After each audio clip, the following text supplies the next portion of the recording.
Stakes Fantasy Network. I'm your host, Greg Ambrosius, and I'm joined today by a special guest. He's none other than Lindy Hinkelman, our two-time main event overall champion and the most famous pig farmer in the country. Lindy, how are you doing today? Doing pretty good. A little nervous here, but yeah, I'm game. Good. Let's go. Good. I'm glad to have you here. We're going to have a little fun. But first of all, like I told you, I learn something new every day, and I learned it from you today. I scheduled this for 3 o'clock Central Time, and you said, oh, good, that's 1 o'clock Pacific Time.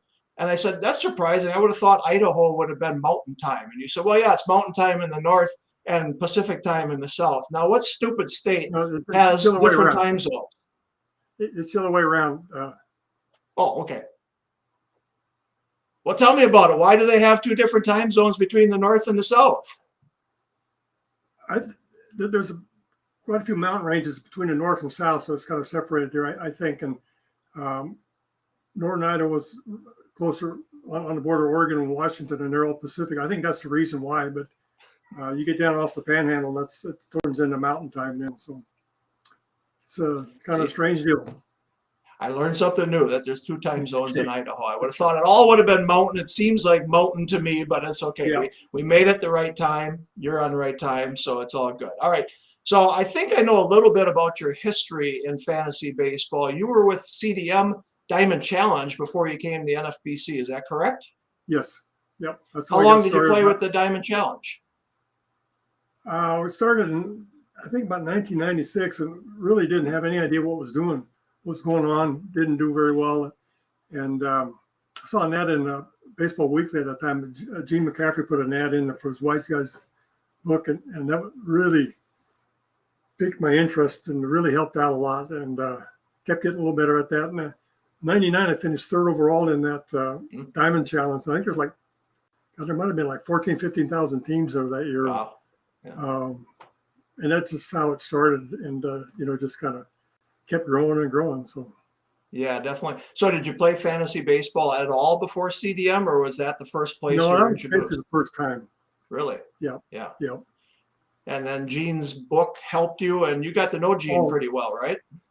Yeah, that really helped out, and what we were just kind of surprised. He put his phone number in the book there, and I called him up one time, and I was just shocked he even would even listen to some guy like that. And he's a great guy.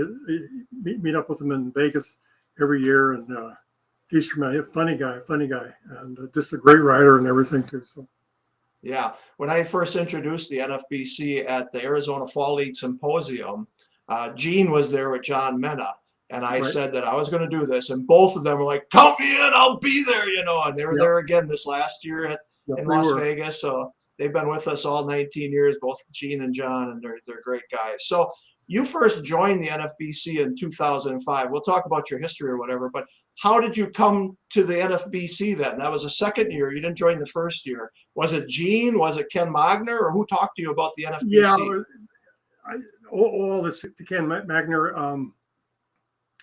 I think it was about 2000. They had a message board on the CDM site. And earlier in that year, there was a rainout between Miami and Philadelphia. I guess it was Florida at the time. And there was a doubleheader in June, and Ken put a deal in on the message board, so there's a doubleheader there. Be nice to have a bunch of people show up there. And so, jokingly, I just told Patty, as my wife, I showed her that, and then she said, "I think you ought to go there," and it just shocked me. And I said, "Well." So I ended up going there, and that was friendship started at that time, and then he knew this NFBC was starting. We actually went first time year we went. It was in 2003 with WCOFB. Yep. Yes, Wyckoff. Wyckoff. Yep. And so we were down there at that time, and then the next year when you started, I couldn't make it down, and then the following year I've been down there ever since, outside of the COVID years. So yeah, it's great. Cool. I mean, it's best time of the year for me, and just it's great. Yeah, well, talk about this year, because I thought there was like a new electricity. There was just something new and unique about this year. Did you feel that at all? I mean, it was like people were so happy to see each other again. And baseball, we were so happy to have survived that lockout. Yeah. Did you feel that as well? Oh, it was great. Of course, it's been probably since 2019 when a lot of those people have been there. I was down last year, but it was real. It wasn't the same last year. And this year, everybody came and, you get into the Masato's party on Friday night. I can remember going up that elevator, and the party was down all the way down at the end of the hallway there. And you got off the elevator, there's a roar coming from that side. And yeah, it's great. Their camaraderie is just tremendous. Yeah. Terry Haney was there, and he was an overall champ, I think, in 2007. Right. And he hadn't played this for quite a while. And I talked to him, and he says, I think he'd been like 5 or 6 years since he'd been to Vegas. And he said he just couldn't believe how everybody it gets along as opposed to back then. Yeah. And that just kind of struck a chord with me. I mean, it's just everybody. You only see them once in a year, but it's just like you seen them yesterday. It's great. Yeah, definitely. In the early years on the message boards, whether it was Gecko, it was proven you were the best, right? You were like, I'm the best and I'll beat everybody. Well, now we got track histories. We know who the best are, and we know you can win. Anybody can win, obviously, but there's no more of that chest thumping, I don't think. I think there's more camaraderie. In fact, you're wearing a T-shirt right there. Anthony was walking around introducing himself to everybody. He was just the highlight of the whole time there. And that's another example of here's a 30-something guy. He's doing podcasts. He loves baseball. And there's other guys like that too. I mean, we're the old guys, Lindy, but there is this new generation that really loves baseball and really loves the NFBC and this camaraderie, right? Yeah. Yeah, this Anthony gave me. I mean, he's given me shirts last 2 years, just free shirts, and that's great. He's a nice guy, and you just meet new people all the time. And then of course you see all the same guys coming back, and it's the highlight of my year. I look forward to that every year. I mean, it's only like 11 more months before we go back there, isn't it? Or well, I got to go back for football, so it's another 4.5 months, and I'll be back there. But it's great hosting it. It makes it fun when everyone comes together and such. Now, you have been going to spring training with Sack and a bunch of other guys as well. Talk about that trip, because that's again the camaraderie that leads into the baseball season. This year, you went out there. I heard you even caught a foul ball and got booed at. Is that correct? Yeah, I did. But I wasn't going to give it up to any kids or anything. I was going to keep that myself. And but yeah, last 2 years, been going out there with Ken. He does all the arrangements. He got the rental car, the hotel, tickets, and everything. I just show up, and that's so relaxed. It's kind of surprising this year. Last year, they were real limited seating. Everybody had to wear a mask, and this year, you could fill it up, but there was only like 20% of this. The seats were filled, but the weather was just tremendous, like 80 degrees, and where I live, it was like 40 degrees, 50 degrees maybe, and just sitting in the sun just felt so great. And then of course I got to see the Dodgers play a couple games, and so that was great. Yeah, enjoy that. Yeah, that's surprising, but a lot of people had to cancel their travel plans and stuff. I mean, spring training is like a hot ticket. They get scalped out there, but not this year. You said it was very few people, huh? Yeah. Yeah, it was. It's really nice. It's so relaxing, and the only thing that kind of throws me off is you watch a pitcher, and I watched Andrew Haney pitch, and he was terrible. He just got lit up, and so I just crossed it on my list. And he strike out people the other day, like 12 or 13. Just set up, that sways your thinking there a little bit, and probably shouldn't. Yeah, definitely. Well, I don't blame you for not giving up that home run ball or that foul ball to that kid. I mean, come on, how many foul balls are you going to catch the rest of your life, right? Hang on to that baby. Who cares if they boo you? Just hang on to that baby. All right. Hey, let's talk about the pig farmer angle. Let's get that out of the way now, because it is part of your fantasy baseball preparation, right? I mean, you're retired now and such, but I bring it up because, again, you talked about how when you're feeding the pigs or whatever, either you listened to baseball or you thought about baseball at night, you watched the baseball. Talk about the routine that you had as a pig farmer. Well, the routine is you just basically do the same thing every day. You feed and you clean, and you medicate. You take your veterinarian, your nutritionist. your sanitation department. I mean, you do everything by yourself, and I really enjoyed it. Of course, I like the animals first part, and I love being my own boss. I didn't have to check in with anybody. If I didn't do it, it didn't get done. So I was, pretty responsible for everything, and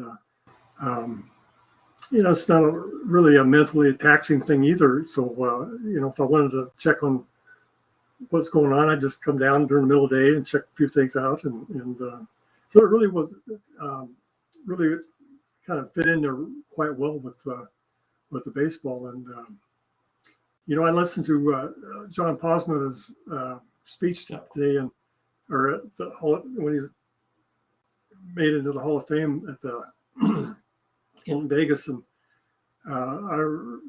everything what he kind of said kind of really resembled with me, because he grew up on a farm and he couldn't play Little League baseball in the same way here, and just listen to baseball games. And I listened to the Dodger games that I could get them at once the sun went down, and like maybe about a half hour earlier in the car or something, and so I'd listen to those all the time. And it's just how I just love baseball. I don't know why, but it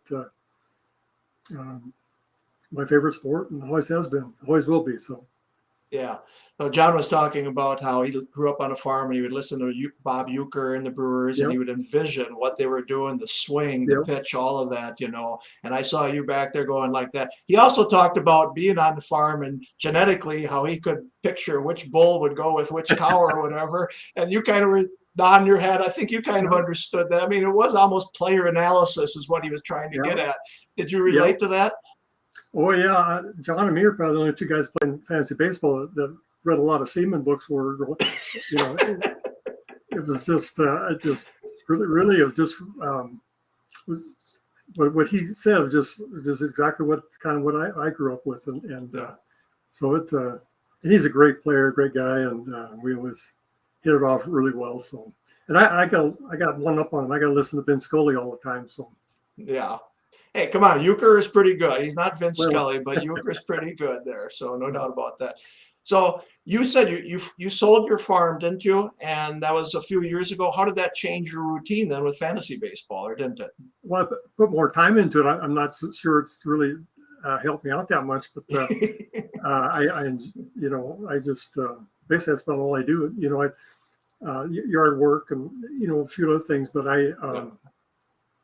it's basically get up and check what's going on, and that made that lockout pretty long this spring. That 3 months there was nothing going on, and, no news. It's what I wanted to do. Just had planned, really enjoyed the fantasy baseball end of it, and just thought when I was going to get retire, I just put more time into it, and so far it's worked out great. So yeah, that's great. That's great for sure. So in 2011, we'll talk about your track history, but in 2011, you won your second main event overall title. You're the only one to have ever won 2 main events in the 18 years that we've had this contest. You got a lot of publicity after that one, which was great. I mean, the New York Times did a story on you, and the headline read, "Modest Farmer Managing Mogul," which I like that. It had a picture of you in your pig pen there with your pigs surrounded by you. It was great PR for the fantasy baseball industry. It was great PR for the NFBC. Obviously, it was great PR for you. But what was it like having a feature story in the New York Times? I've never been featured in the New York Times. Come on, how did it feel?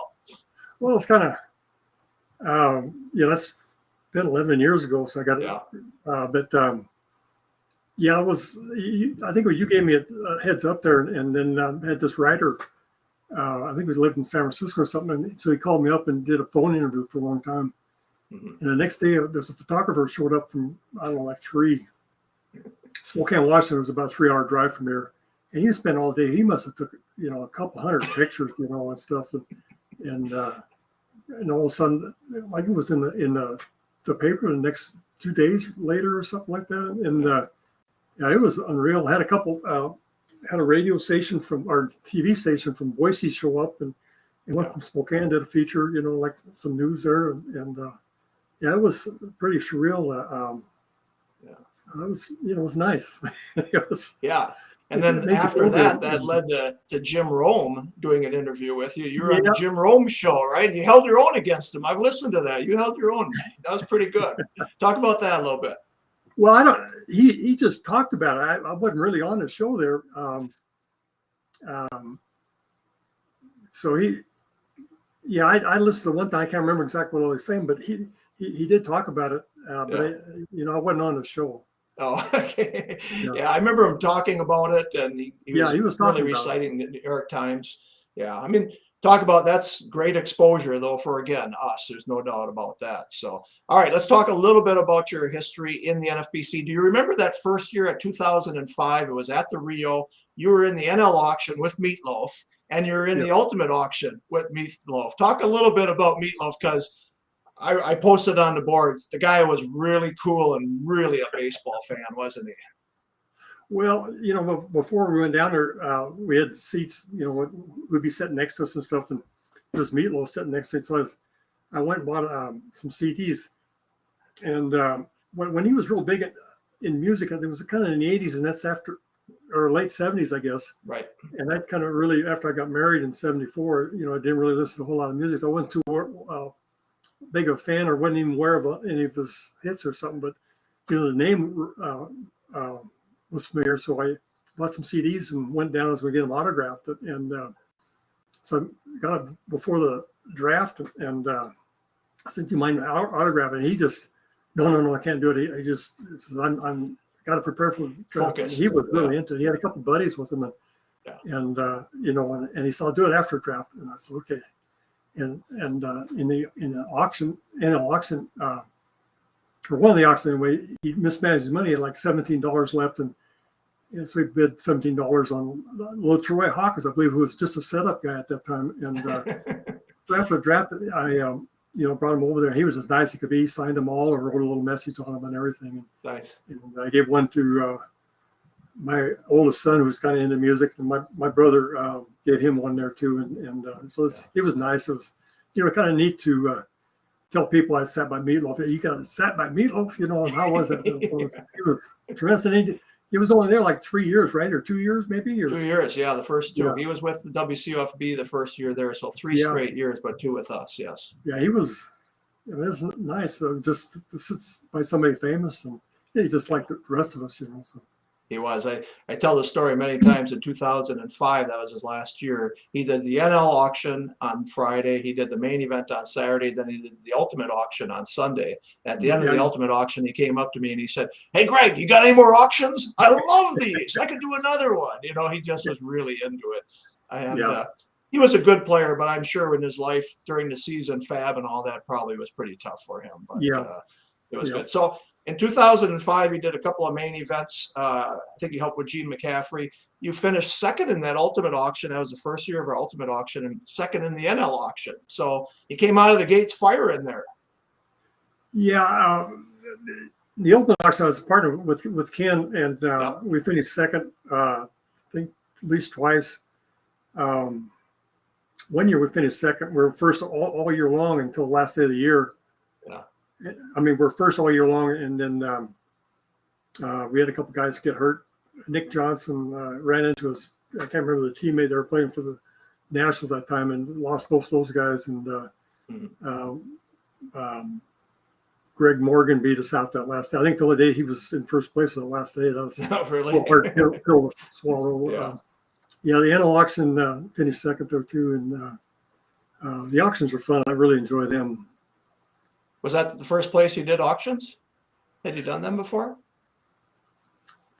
That was the first time I ever did auctions. Was in 2005. Yeah, that was the first time we did auctions. So that's interesting. You jumped right into the Ultimate auction, right into the NL. That's a good way to get baptized. That's for sure. Yeah. So you finished second with Kenny in 2006 in the Ultimate auction, and in 2005. So back-to-back ones. You finished third in the main event in 2006. I kind of bring that up because, people think, well, you just came into the main event, you won twice, 2009, 2011, it's easy.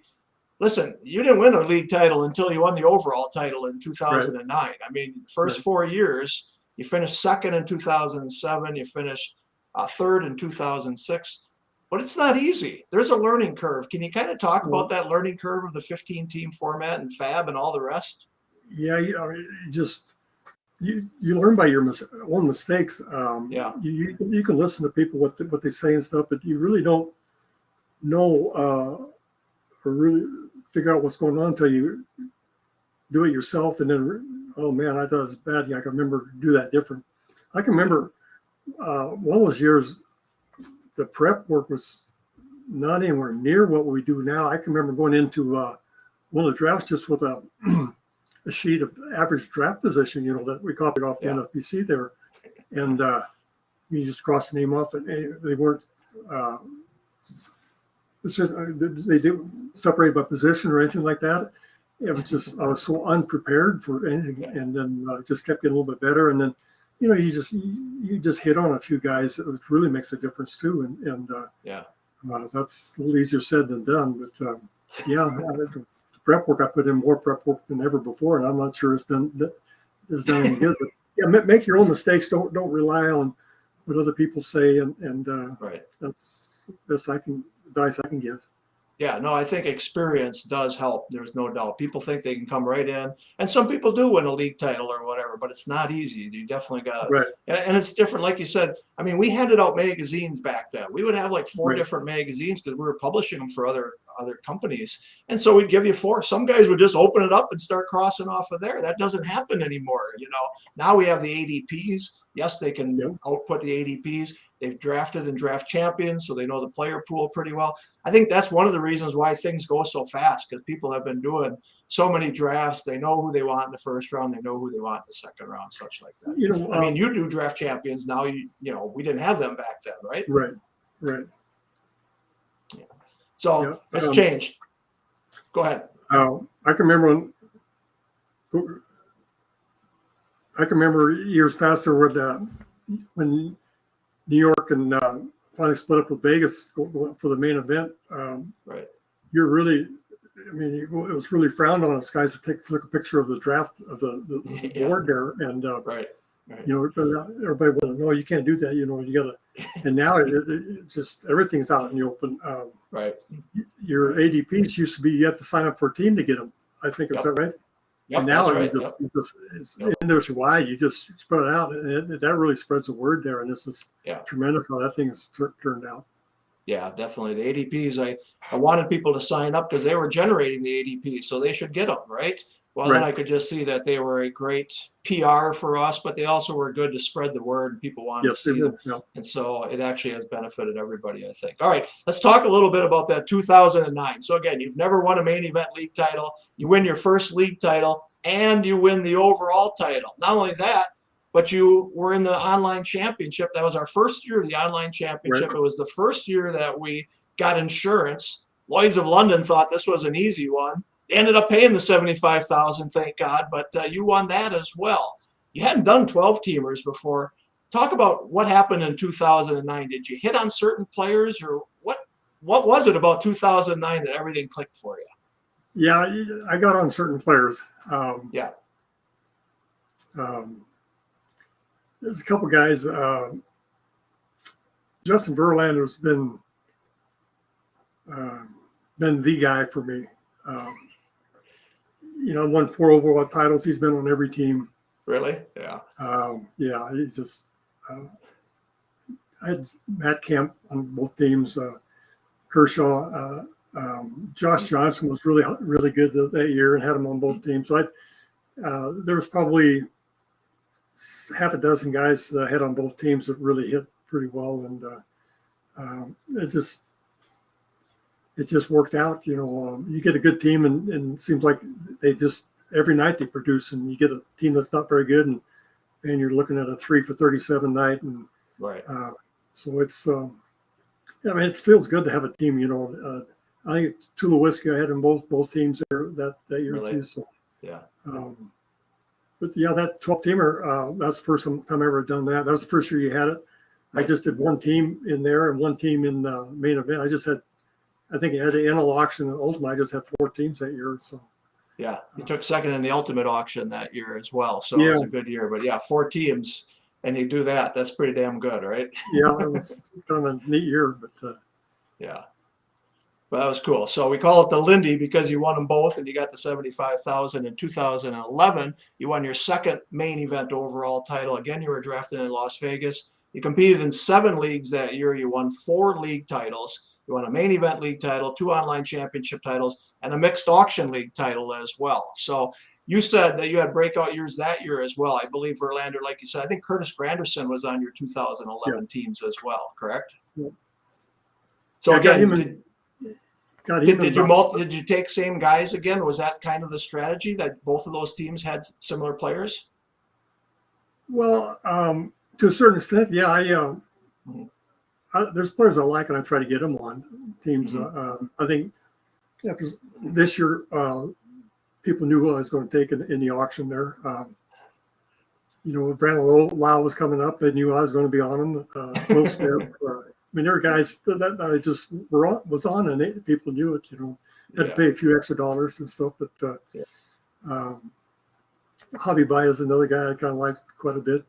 Unfortunately, he's on a DL now, but that happens. But yeah, I kind of study that as hard as I can, and just come up with some guys I really like, think are going to perform well, and stick with it. I'd rather lose with my guys than your guys. So. Yeah, definitely. So that was the year you edged KJ Duke, I believe, on the last day of the season. I don't think KJ never forgiven you for it. He really wanted that one, and I was actually with him in August that year for football, and he's like, "I think I can win this one," and you edged him. Talk about that a little bit. That was back and forth because he caught me on Labor Day or something, and he had a really good day, and then I just knew it was over for me, and kind of went back and forth, and they didn't have he had some live standings, but it wasn't accurate, and so at the end of the day, the last day it was I believe it was a Sunday, and I didn't know if it was going to.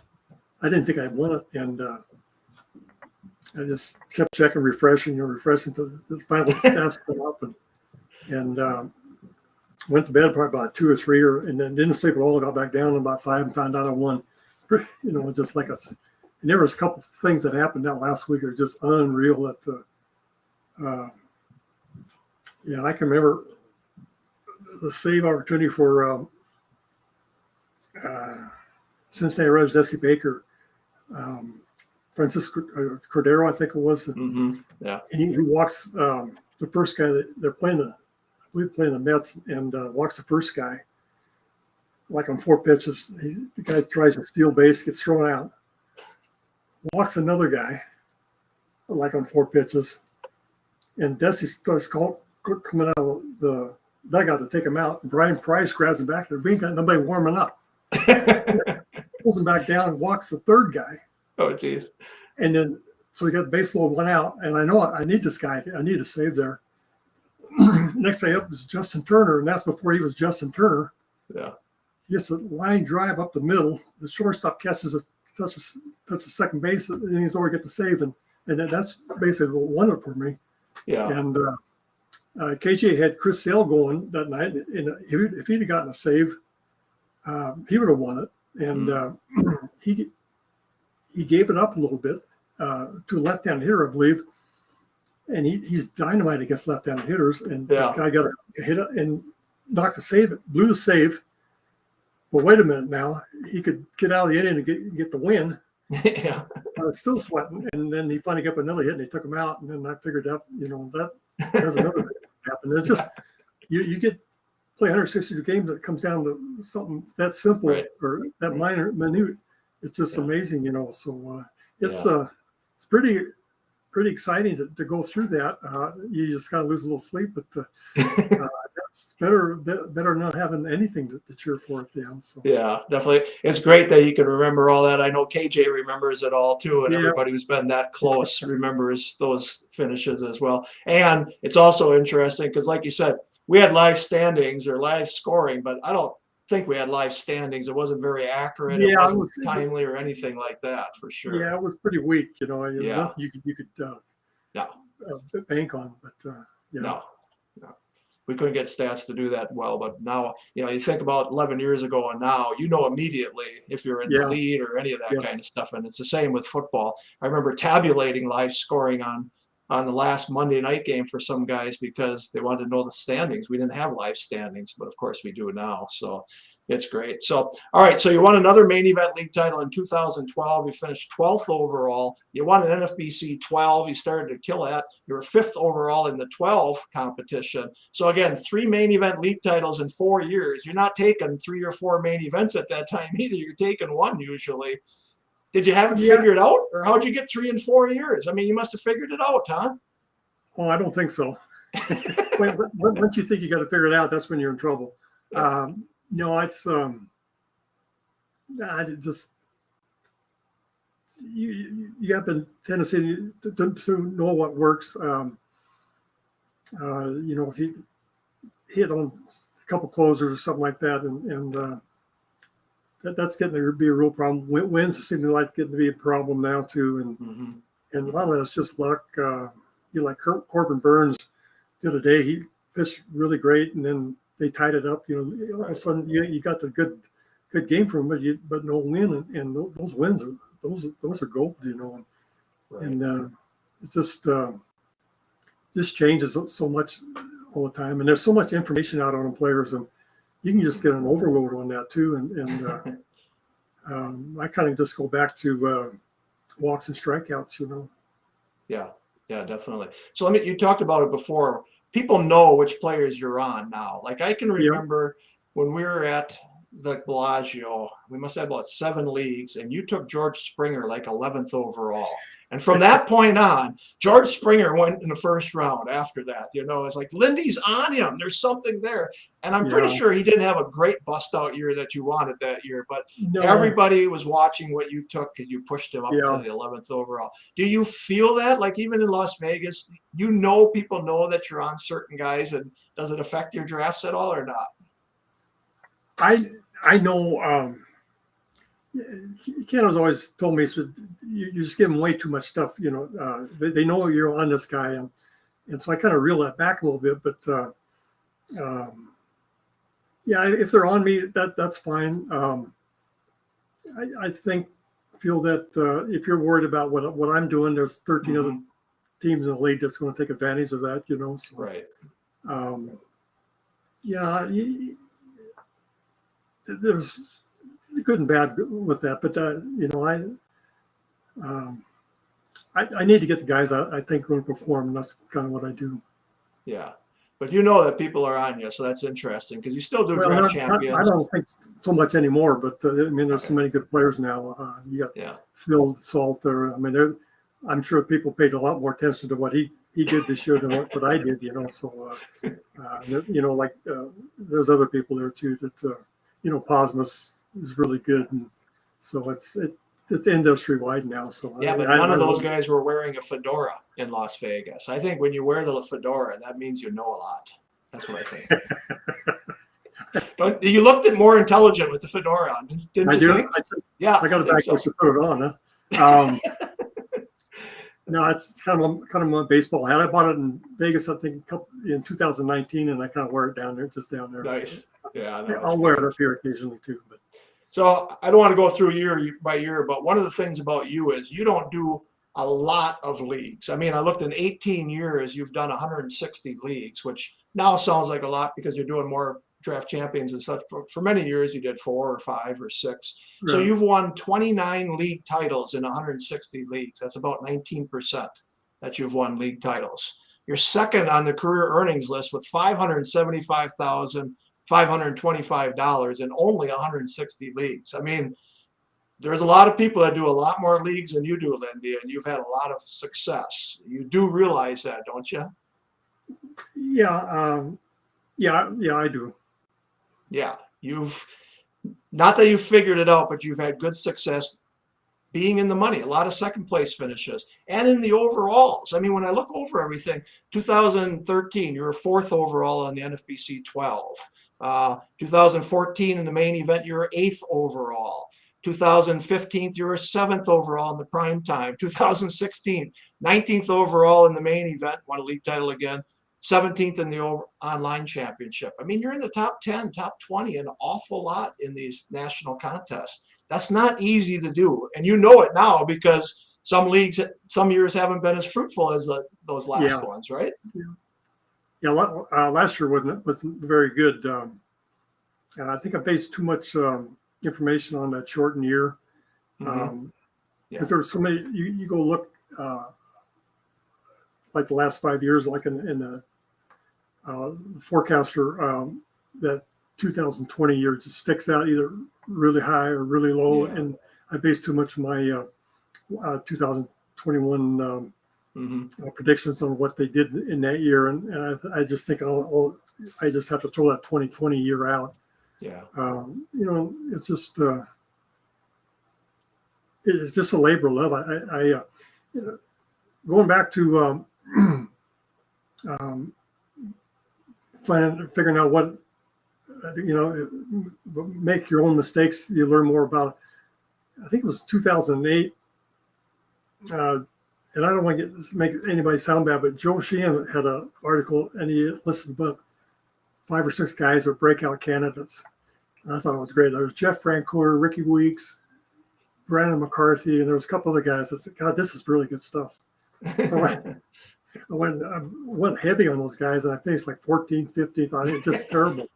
And that winter, I just said, if I'm going to do this, I'm going to take my guys. I'm not going to take anybody else's guys. And from then on, that's kind of where I've gotten a lot better at. So, do your research. I remember that article, and it just, whoa, this is good. And I got to get these guys.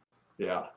And again, that's nothing against Joe, because they probably did have good numbers, but maybe you saw something else, and go down with your own guys is the right mentality. Like even now, you said you've got Javier Baez and some other guys right now, and they're not performing. Your teams aren't off to good starts right now, right? But you're not panicking at this point. Well, not yet. 11 days in, I said. You try not to overreact. You mentioned George Springer earlier, but that's another one of my guys this year too. I was really high on him. I got him on quite a few teams. And we'll see how it goes. I agree with you. I agree with you that 2020 kind of threw things off, because then last year the pitchers were used differently. And even this year, I mean, there's only one guy who has thrown 100 pitches so far in all the games so far. One guy has thrown 100 pitches. So it makes it tough to evaluate. I hope like by next year, we're done with lockouts, we're done with pandemic, and we're going to have a series of stats, and it'll make it a little bit easier. So I do agree with you. It's been tough since the 2020 season. Just a couple more things here. You draft with your son, Gabe. And I know you enjoy this. You and Gabe, father, son. I mean, talk a little bit about that, because that is a special part. Yeah, we've made friendships and such like that. But, man, when you can hang out with your son for a weekend or a week, that's pretty special as a parent. I know I would love to do that with my son someday and go there and do baseball or football with my son. That's for sure. Yeah, it is pretty special. The first year he went down was 2009, and that's the year that I won the 2 overalls. Yeah, and he was living at home or down in Lewiston, in his own place. And I think following year he met a girl down in Vegas, and while we were down there, and that saying "what happens in Vegas stays in Vegas" isn't true. Anyway, he moved down to Los Angeles with her, and they had a kid, and so I don't get to see him too often, and we head over there every year, and he gets into pretty good. So he drafts a couple teams, and I think this year we did 16 down there, 4 were mine and 2 of his, and we talk, stay in touch. Of course, Sundays, with Fab, I help him out quite a bit there, but it's pretty neat to have something like that, and so it's pretty neat, pretty special. It is, definitely. It is. To have any common interest with your children is great, but then to be able to hang out with them, and how many people have beers with their dads? I loved it with my dad. My dad was a golfing guy, and so he would drink martinis in the clubhouse, and I couldn't keep up with him with beers. I went home one time and threw up. My dad was drinking martinis to my beers. I was like, that's my dad, and that was cool stuff. So the fact that you and Gabe can do this together is great too. Yeah. Let's talk a couple of player breakouts. Like you said, you had Springer. I noticed you had Bryce Harper on a couple of teams as well. Yep. Will Smith, the catcher, as well. Mhm. Any other breakouts that you want to give out now that the drafts are all done? I mean, they got to do it yet, but I know it. Sandy Alcantara, I had him in quite a Yep. few teams. I looked for him to have a pretty good year.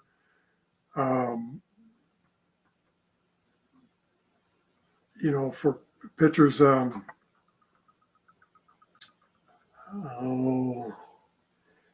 got Kershaw on a couple of teams, Montas on a couple of teams. Mm-hmm. Kind of the pitchers, there's about 20 pitchers, starting pitchers. Of course, some of the higher end pitchers, you're only going to get one or two of those. And Alcantara was probably the main guy. There's guys I really liked, didn't get, like Brandon Woodruff. I would have loved to have had him. But just where he was going in drafts or other people I like. I really don't like taking pitchers in the first couple of rounds. I like hitters. Mm-hmm. We'll just see how it goes. Most are off the really slow starts. Harper's done. When the Phillies go to Coors last night, score one run, there's something fishy going on. Yeah.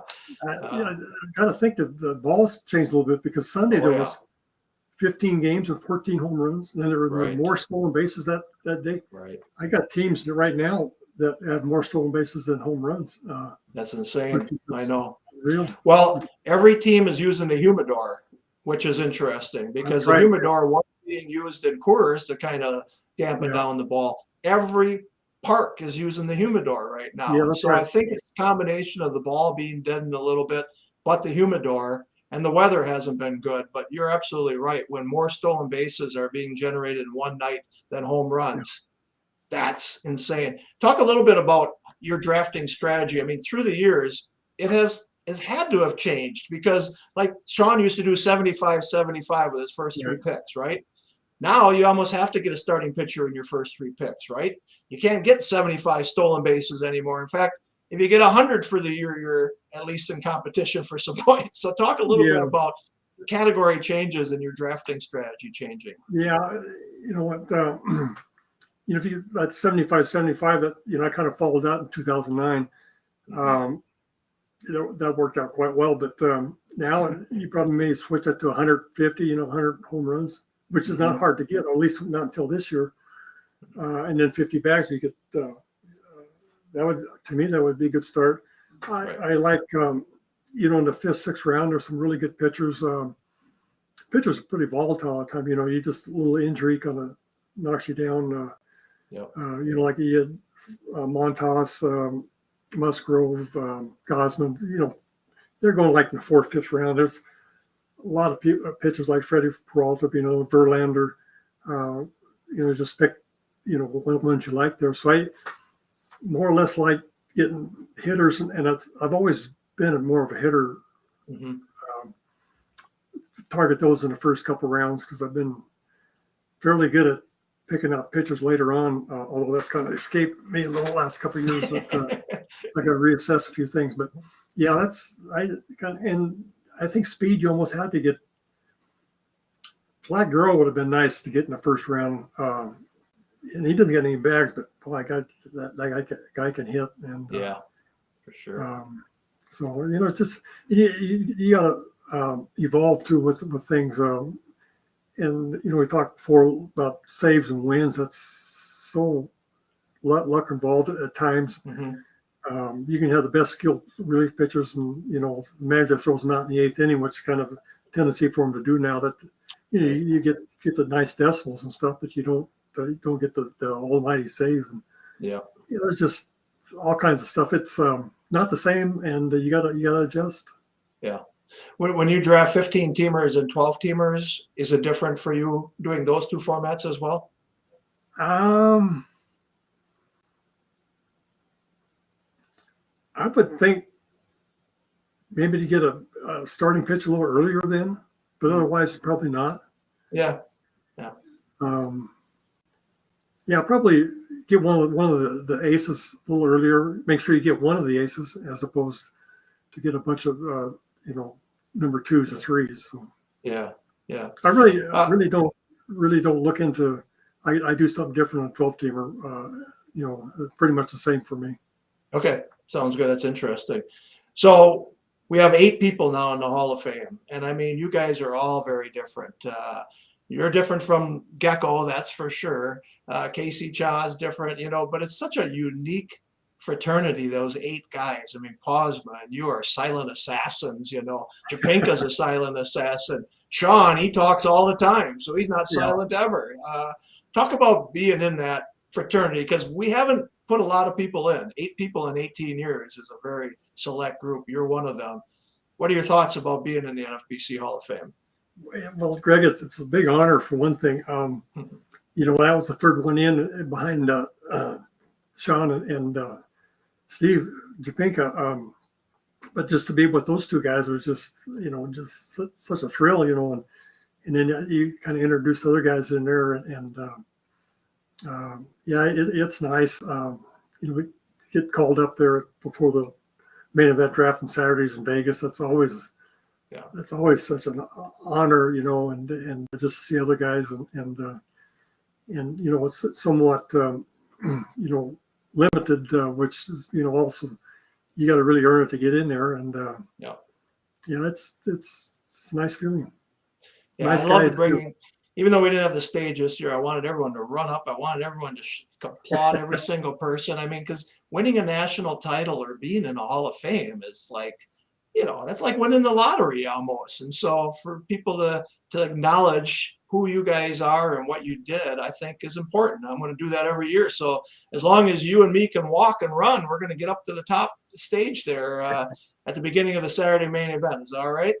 Yeah, you need a bigger stage now too. So we do. Yeah. And Vegas is getting so busy that it's very hard to get space, which is why I kind of made my speech that day, was to say, don't take this for granted. Because of health or whatever, don't take this for granted. And I kind of meant it at the Bellagio too. We've been so lucky to be at the Bellagio since 2010, and they are very busy. As you saw that weekend, we were lucky to get the space we had. Let's not take that for granted, drafting at the Bellagio. We're very, very lucky. So I didn't mean to get so passionate, but I just wanted everyone to enjoy the moment and not take this for granted. So you had a nice speech. So did John there. That was a nice day. Yeah, that was a very nice day. All right. What do you like more, the camaraderie or the competition? I know you like both, but that camaraderie in Las Vegas is hard to beat. The Masato party, like you said. But I know you love the competition too. What do you like better?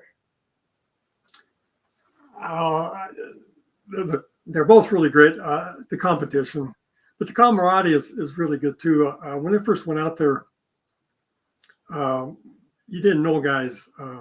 First couple of years, New York and Vegas had the same weekend, so you didn't get the New York guys out there. Right. And coming from Idaho here, I don't.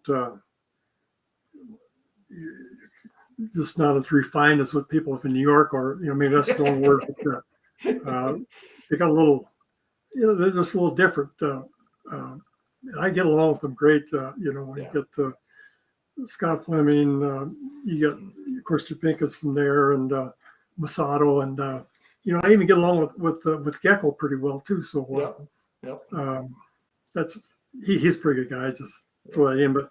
It's great just seeing the guys, and Bob Mazur is another good friend of mine that meet down there, and but the competition, you're down there to play to beat people up, and compete against them and outfox them and stuff. But it's they're both really good, but the competition, Yeah, definitely. I actually think when we brought New York people there for that second weekend, it brought an energy that we didn't have before that. I think that was 2011. And again, you had brought Mike Masato and Scott, and Adobe's was actually there at that time. I mean, there was just this real energy that came from the New York, and it just mixed in well with all the Las Vegas guys we had out there. And I just think it's been great ever since. But they bring it Yeah. out. So. Yeah, they bring it out, and it brings the competition out too. It's really good. So you're not tech savvy though, and I'm glad that we got you on a computer here, because I know you don't really like bring a laptop to Las Vegas. Are you at a disadvantage because you're not so tech savvy, or does it help you not have too much information? How does it help you on drafting? Well, Gabe will have his computer there, and which helps out somewhat. But I got just the 2 pieces of paper. Got everybody listed kind of in my position, and Old and school, I know, baby. That's the way. Old school. Yeah, and I know which ones I like, which ones I don't. I don't have to highlight them or anything like that. And like you get in the middle of a draft and you need a third baseman, you look at it. Well, I know it's available. I can get this guy in the 20th round. A couple more rounds on. So that helps me out. But having a second guy there, and Gabe's really good at that. I'll it'd be a toss up between 2 guys or something, and he'll give me his opinion on it. And it does help out the second guy. But I just, if I had the computer, I'd get lost there, trying to, I'd get behind, flustered, so it wouldn't work for me. Yep, keep it simple, right? Kids, keep it simple, stupid. So no doubt about that. All right, Lindy, I don't want to state your age, but you're going to turn a nice number this year, and I'm getting older myself. So again, let's enjoy these moments. It's been a lot of fun. I didn't know you 18 years ago, but it's been fun. Right. And let's just never take it for granted. You're going to turn 70. I don't think need to embarrass you, but I'm in my 60s, and let's just enjoy this. And that's really what this podcast is about. I want to introduce people to our players and to realize we're just baseball fans, right? We're all just baseball fans who have one common interest, and that's competing and the camaraderie. And I hope we can do it for a long time, right? Yeah, I do too. And I got to compliment you on a job you've done. This whole baby is yours. So you're the one that had the vision to do it, and just how it has progressed through all these years. I can remember doing a CDM, and you'd win money there, and sometimes the checks would bounce. You wouldn't get paid until spring training the following year. Yeah. Now in FBC, you get your money within a week. Is that right? Oh yeah, for sure. 3 days. Yeah. And how many companies? What's your title, Greg? I'm the founder of the NFBC, I guess. Okay, but there's a CEO or? Am I what? What's your title? I mean, you're the founder, right? Yeah, The I'm the founder. I don't even know what my title is at Sports Hub. Well, how many companies can people actually call the founder up and complain or congratulate or something? It's just what you brought on here is just tremendous. I mean, everybody's got the ultimate faith in you. You listen to your customers, and some of the ideas they come up with KJ and with Masao, it's the new games they've come up with. It's just and you bring that in, and I think it's tremendous. What you've done there, it's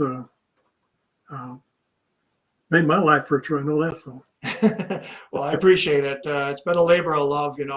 I did see WCOFF do this, and I said I can do this in baseball. I had a good reputation. I was on ESPN at the time. I had a following, and I thought I could do this. The first year we lost our ass, and my boss said, "1 more year, you got 1 more chance." And we sold out the main in 2005, and from that point on, we've just been good. But the technology is so much better, and that makes my job easier too. We can do it's really good. free agency on Sunday nights. I would sit in front of my computer and wait for the complaints to come in. I can go to bed early on Sunday nights because I know it's going to go through. So it's been fun. It's been a hell of a ride, 19 years. I'm not going to do this much longer, I know that, but it's been a lot of fun, and I've met so many good people. That's what's going to make it hard for me to walk away, because I love being in Vegas and being with you guys, and I love the baseball season and the football season too. But the camaraderie, I would miss that. I'm in a small town just like you. I don't see a whole lot of different people here, so I enjoy getting together. So, but I appreciate the comments, the compliments as well. It's been a labor of love, trust me. Yes. We've both benefited. I know a lot of people. We've given away $72 million right now since 2004. So I know people have benefited from the contest, but I benefited as well. There's just no doubt about it. So, Well, Lindy, Yeah, I just- want to thank you for taking the time, man. It was a good conversation. I hope people got to know who Lindy Hinkelman is. There is only one Lindy Hinkelman. Oh, He yeah. has won national titles in the main event twice. Nobody's done that. The Draft Champions National Championship in 2019, the Online Championship in 2009.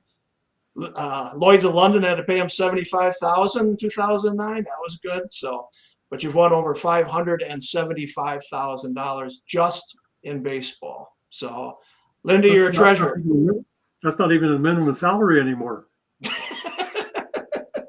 It is for us, though. It's good for us. We'll take it. So, Lindy, it's been a pleasure, man. Stay well, and I'll see you next March in Las Vegas. Okay. I'll be there. And Greg, thanks for having me on there. It was, I'm not real good at this, but this has been enjoyable. You make it easy. It's just a conversation, and we should be drinking beer. That's all it is. Yeah. So Okay. I thank you very much. All right. All right. Thanks, everyone. I'm going to try to do this again next Tuesday. I had taken a little time off because of that damn lockout, but I got a special guest for next Tuesday as well. So tune on in. So from Lindy and I, we say goodbye right now, and best of luck in all your leagues. Lindy, best of luck in all your leagues as well. Okay. All right. Thanks, Greg. All right. Thanks, everyone.